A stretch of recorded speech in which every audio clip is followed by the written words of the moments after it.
Une deuxième chose, c'est que le pouvoir d'achat immobilier, il est composé de deux choses. Il est composé du prix Oui. d'acquisition des biens qui a augmenté, Mhm. mais aussi du coût du crédit. Mhm. Hein, parce que c'est les deux choses, c'est deux choses réunies qui vous donnent un pouvoir d'achat.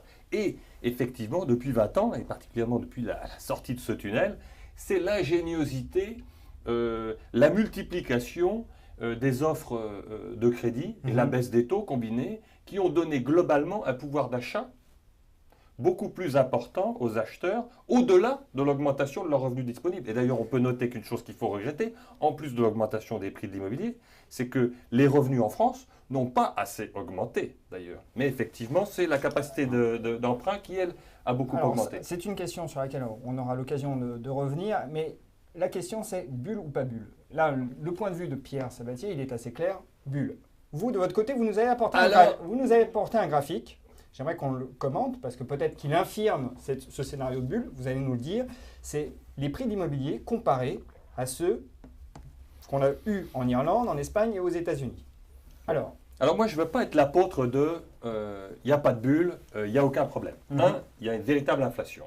oui. Elle est préoccupante avec des conséquences en matière sociale et de difficultés d'acquisition. C'est évident. Le problème des bulles, c'est qu'on est capable de les reconnaître que quand elles ont éclaté. Ce qui est juste. Avant, Ouais. on ne sait pas. Généralement, une bulle, elle est alimentée par de la spéculation. Mhm. Et ce que je peux dire, c'est qu'à la différence du marché immobilier de la fin des années 80, notamment à Paris, nous ne sommes pas dans un marché spéculatif où les gens achètent pour revendre à court terme avec une plus-value.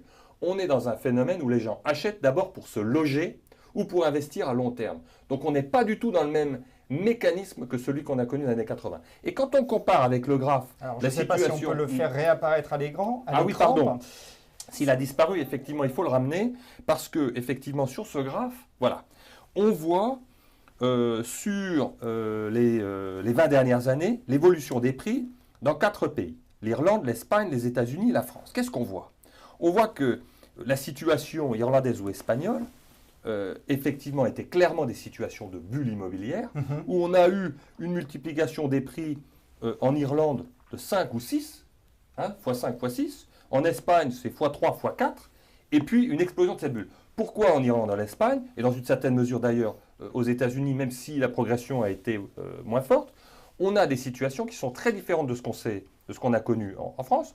Je dirais, aux États-Unis, en Irlande, un peu semblable dans la mesure où on a vraiment prêté à des gens qui ne devaient pas emprunter avec la situation des subprimes aux États-Unis, un peu similaire en Irlande, avec là des phénomènes spéculatifs d'achat à court terme pour revente à court terme en Irlande. C'est vrai que ça a été très très loin. On a le cas de femmes de ménage philippines, ce sont des cas avérés, hein, en situation irrégulière, qui ont pu emprunter jusqu'à 800 000, $1 million pour acheter Aux des maisons. États-Unis. Et ça a été complètement délirant.